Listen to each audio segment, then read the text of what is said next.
suis sans famille. Je suis sans famille. Je m'appelle Rémi. Je m'appelle Rémi. Et je me balade. Et je me balade avec tous mes amis. avec tous mes amis. Vitalis. Vitalis Dolce.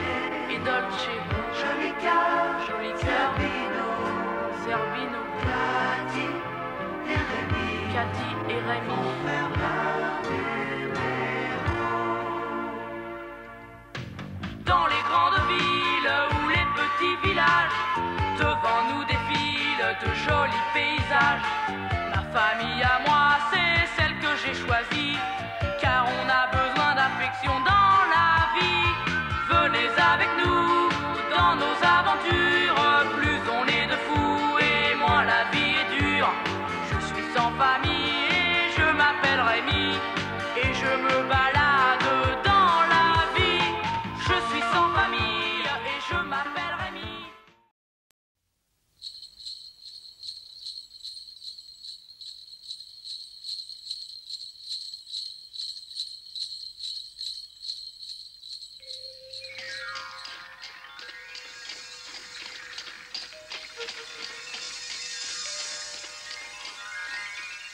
Maître, j'aperçois loin des maisons. C'est une ville, Maître Vitalis. Regardez, voilà l'église et voilà des enfants. Ils jouent sur la place. Nous allons pouvoir donner quelques représentations, Maître Vitalis. Maître, où allez-vous?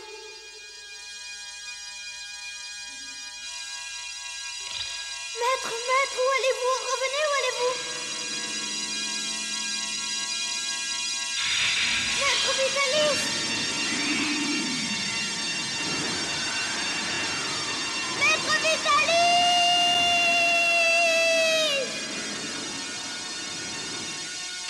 Maître Vitalis! Maître Vitalis!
Où suis-je? Que s'est-il passé? Tu es ici à Glacière, c'est un petit village pas très loin de Paris.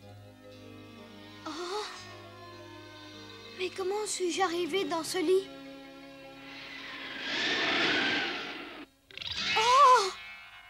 Où est mon maître Vitalis? Où est Capi? Je ne le vois pas. Oh! Non, il est trop tôt pour essayer de te lever, mon garçon. Recouche-toi donc. Et essaie de ne pas trop t'agiter. Tu as encore beaucoup de fièvre. Alors ne t'inquiète pas, tout ce que tu peux faire, c'est dormir encore un peu, et ça ira mieux, tu verras.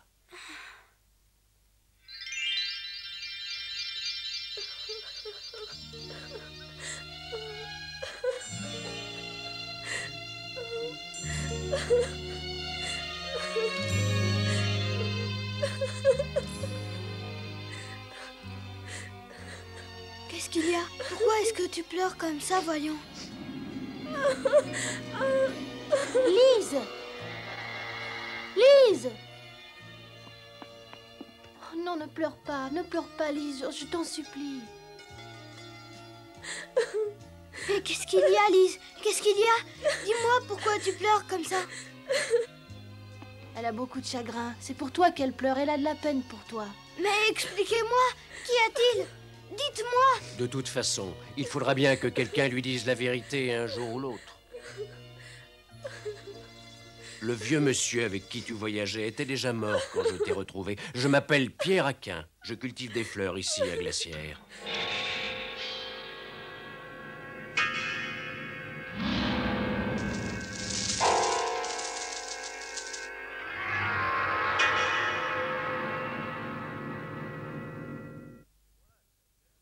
Je suis parti de chez moi à 5 heures pour aller vendre mes fleurs au marché, comme d'habitude. Il continuait toujours à neiger.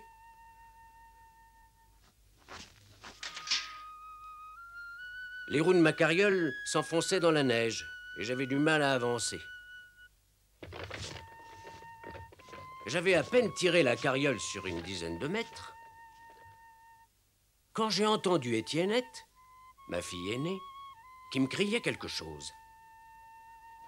Qu'est-ce que tu dis? Une fleur? De quelle fleur parles-tu? Là, regarde, papa, tu ne la vois pas? Regarde, c'est une petite fleur rouge qui dépasse de la neige. Je n'en avais jamais vue avant. Ne dis pas de sottises, voyons, Étiennette. Les personnages rouges, ça n'existe pas. Et pourtant, on aurait bien dit une fleur. C'était comme une petite crête rouge qui dépassait du sommet d'un tas de neige qui se trouvait près du mur.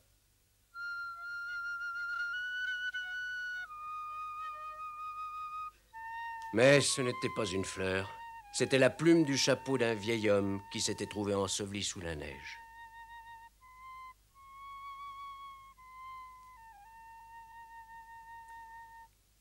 En déplaçant le corps de l'homme, on vous a trouvé, toi et ton chien, emmitouflés dans de la paille, blottis sous le corps du vieil homme. Quand il nous a vus, ton chien s'est approché de nous, en geignant tristement. C'était drôle. On aurait dit qu'il voulait nous parler. On aurait dit qu'il nous suppliait de sauver ses maîtres. Alors bien sûr, nous vous avons sortis de là. Mais le vieil homme était mort depuis longtemps. On aurait dit qu'il dormait pourtant. Il avait l'air calme, détendu. Il y avait même un sourire sur son visage.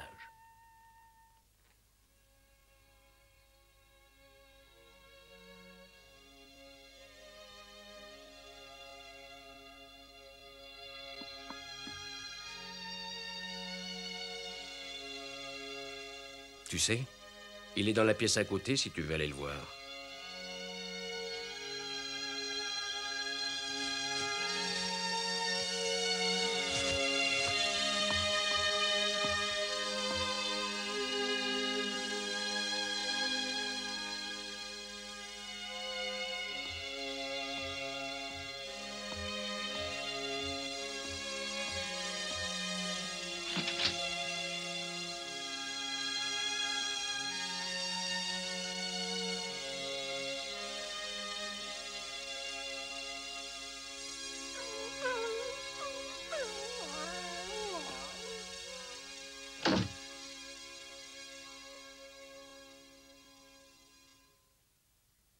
Oh, Capi.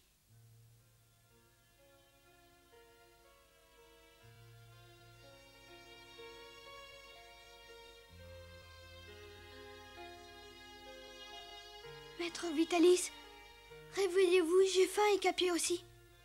Vous avez faim, vous aussi? Oh, je vous en prie. Maître Vitalis, réveillez-vous.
Oui, je comprends, Lise.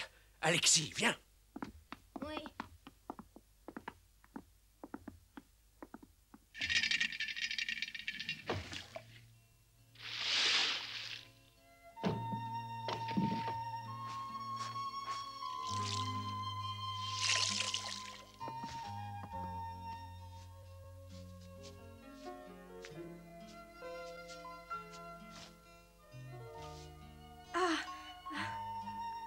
Merci beaucoup.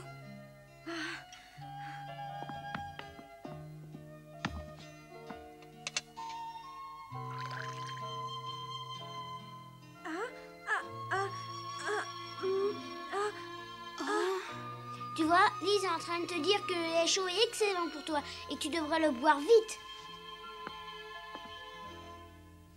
Lise ne sait pas parler, comprends-tu? Elle est muette et à sa façon, elle est en train de faire ce qu'elle peut pour essayer de te remonter un peu le moral, pour essayer de t'aider.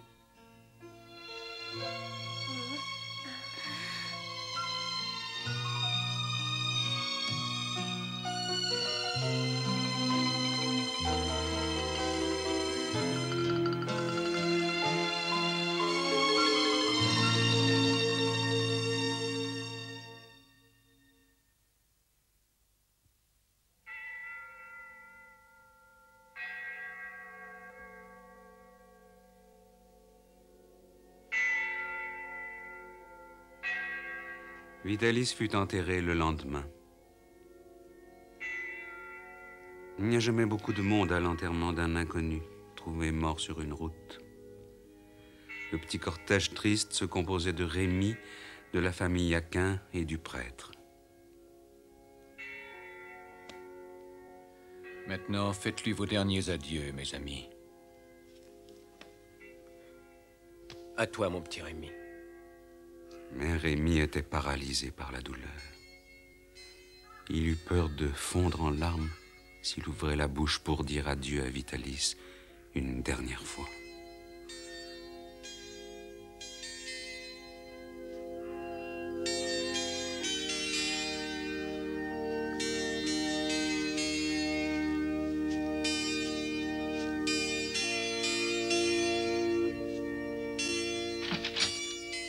Au retour du cimetière, la fièvre reprit Rémi.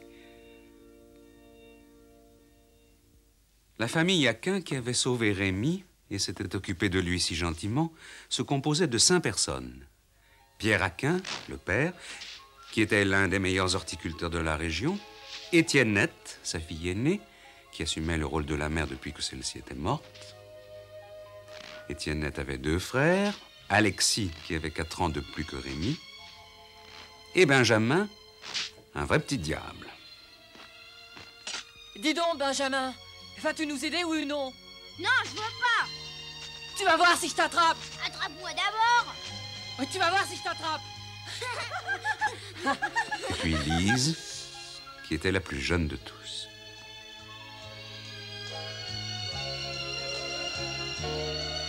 Derrière chez eux, les Aquin possédaient un champ où ils cultivaient leurs fleurs.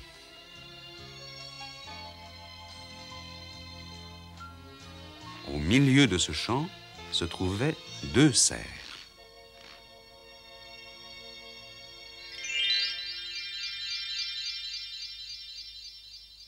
Dis-moi, ma petite Lise, sais-tu où est ton père? Bon, merci.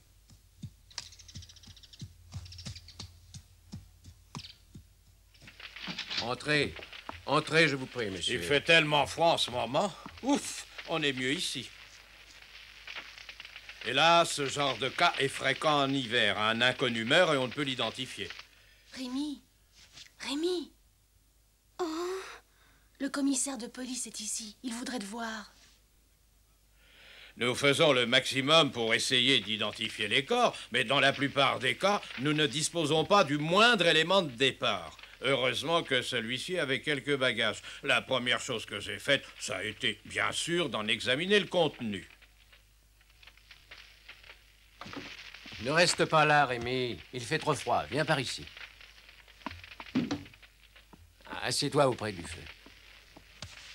Et j'ai pu obtenir la réponse à toutes mes questions rapidement, car en cherchant dans le fond de son sac à dos, j'ai trouvé un objet qui m'a tout de suite éclairé. C'était une vieille affiche de spectacle qui m'a enfin appris à qui j'avais affaire, et je vous avoue que j'étais bien loin de m'en douter.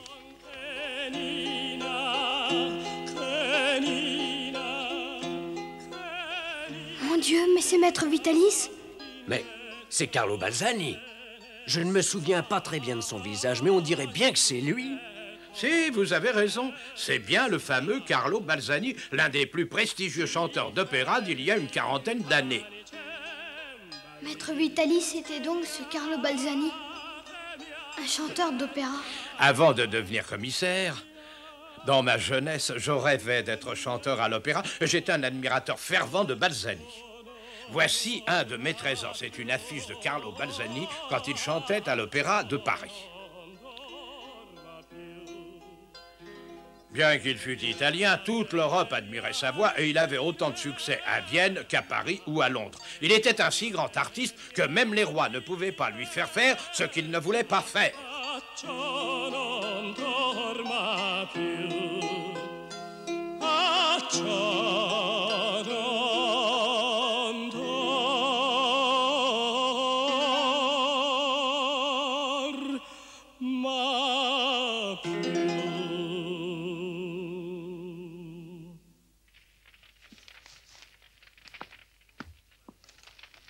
Mais dites-moi, monsieur le commissaire, comment est-il devenu un simple comédien ambulant? Eh bien, on m'a dit qu'un jour, il avait perdu sa voix subitement, comme ça, au milieu d'un air. Il avait de la fièvre, il n'allait pas bien du tout. Il a insisté pourtant et il a continué à chanter malgré son état, alors qu'il aurait simplement dû se retirer de la scène quelque temps. Mais Balzani ne supportait pas l'injustice de cet échec. Son amour-propre d'artiste était piqué au vif. Alors il décida, au grand désespoir de son public, de tout abandonner et de ne plus jamais revenir à l'opéra.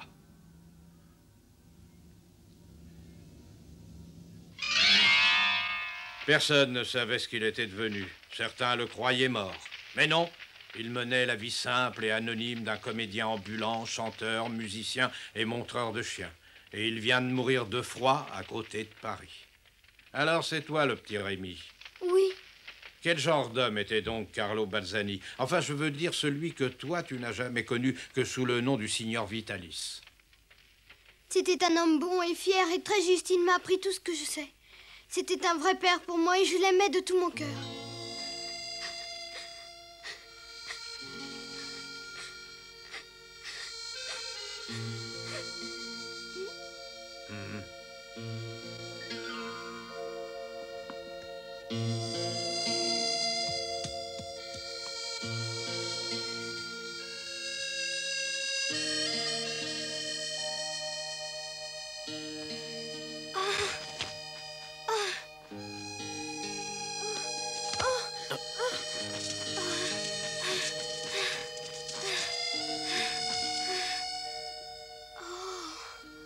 N'oublie pas, Rémi. Nous rencontrons dans notre vie cette séparation cruelle qui s'appelle la mort.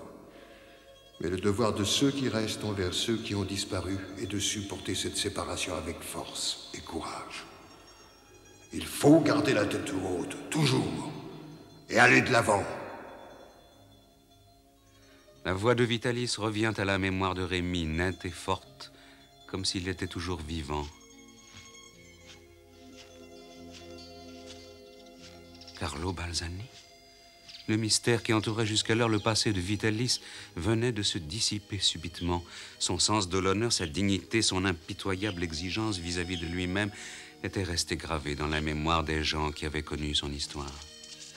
Rémi n'avait connu que Vitalis, lui aussi, un homme fier et respectable. Même si Carlo Balzani ne pouvait être qu'une vague idée pour Rémi, il garderait à tout jamais dans son cœur le souvenir de Vitalis. Le comédien ambulant. Une semaine s'est écoulée. La température de Rémi a baissé. Et il se rétablit petit à petit.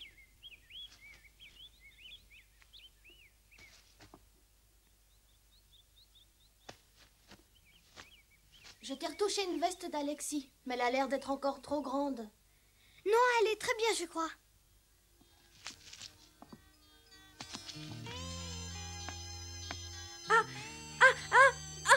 Qu'est-ce qu'il y a? Lise veut t'emmener avec elle dans le jardin pour te faire une surprise.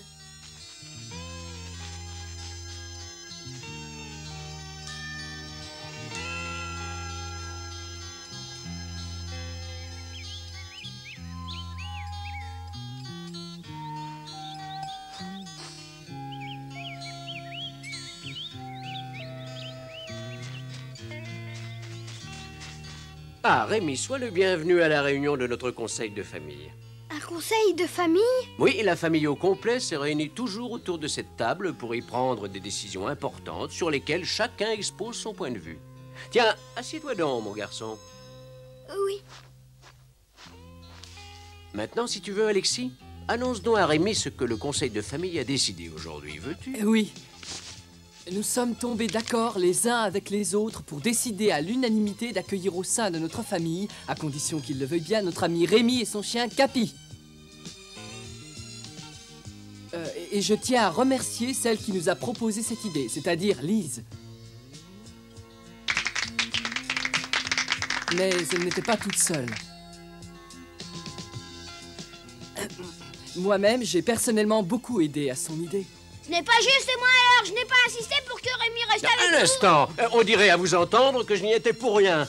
Oh, ah, oh, oh, oh, oh, oh, Alexis, oh, alors voyons. Oh, oh, oh,